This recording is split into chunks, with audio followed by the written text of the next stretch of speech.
لک الحمد یا اللہ الصلاۃ والسلام علیک یا رسول اللہ اما بعد۔ سلسلہ ہے ناظرین کی طرف سے پوچھے گئے سوالوں کے جواب پیش کرنے کا۔ ہمارے ناظرین میں سے ایک نے یہ پوچھا ہے کہ کچھ دیوبندی عقائد کے لوگ سرکار سیدنا غوث اعظم رحمۃ اللہ تعالیٰ علیہ کو دستگیر کہنے پر اعتراض کرتے ہیں کہ انہیں دستگیر تم لوگ کیوں کہتے ہو۔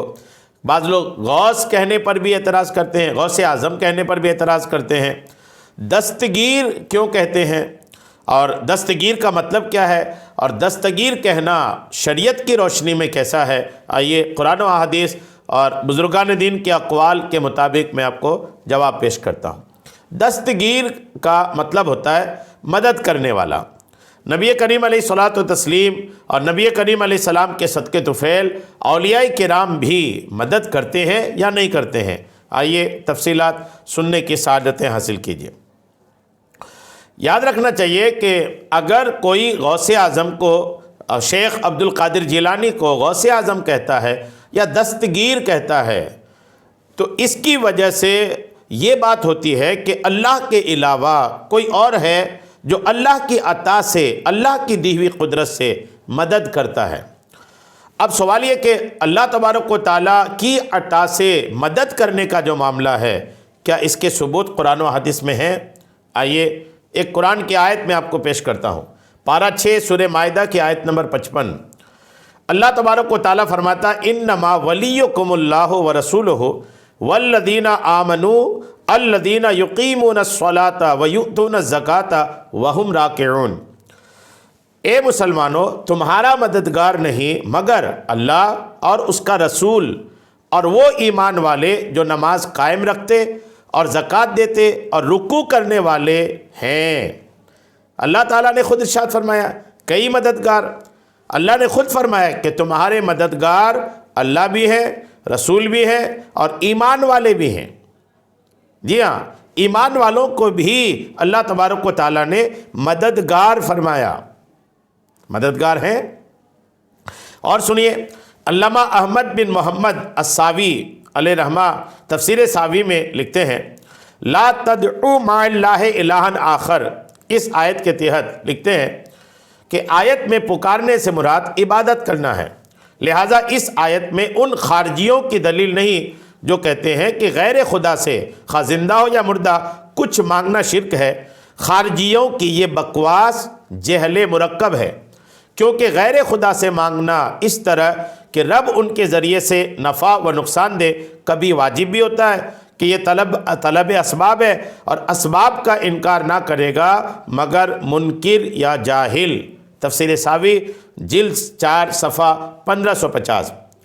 غیر اللہ سے مدد مانگنے کا جواز سرکار دو عالم صلی اللہ تعالیٰ علیہ وسلم کی احادیث مبارکہ سے بھی ثابت ہے۔ چنانچہ حضرت ابن عباس رضی اللہ تعالیٰ عنہما سے مروی ہے، رسول کریم علیہ السلام فرماتے ہیں خیر اور حاجتیں طلب کرو نیک اور خوبصورت چہرے والوں سے۔ معجم کبیر جلد 11 کے صفحہ 81 اور حدیث نمبر 1,11,010۔ حضرت آبان بن صالح رضی اللہ تعالیٰ عنہ سے مروی ہے، رسول کریم علیہ الصلاۃ والتسلیم ارشاد فرماتے ہیں جب تم میں سے کسی کا جانور یا اونٹ بیابان یا جگہ پر بھاگ نکلے جہاں وہ کسی کو نہیں دیکھتا جو اس کی مدد کرے تو وہ یہ کہے اے اللہ کے بندو میری مدد کرو، تو بے شک اس کی مدد کی جائے گی۔ مصنف ابن ابی شیبہ جلد 6 صفحہ 103۔ یہ احادیث آپ نے سنا نبی کریم علیہ السلام کی۔ دین کو سمجھنے میں صحابہ سے زیادہ کون آ سکتا ہے؟ سب سے زیادہ دین اگر کسی نے سمجھا صحابہ نے سمجھا، بالکل صحابہ نے سمجھا۔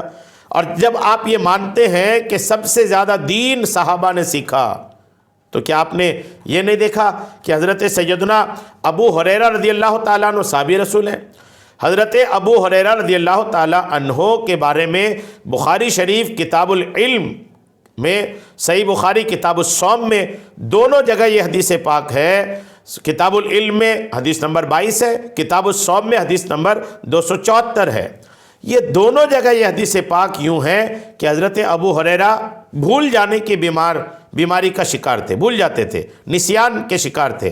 بارگاہ مصطفیٰ میں مدد کے لیے آئے، استغاثہ پیش کیا، یا رسول اللہ بھول جاتا ہوں، کرم فرمائیے۔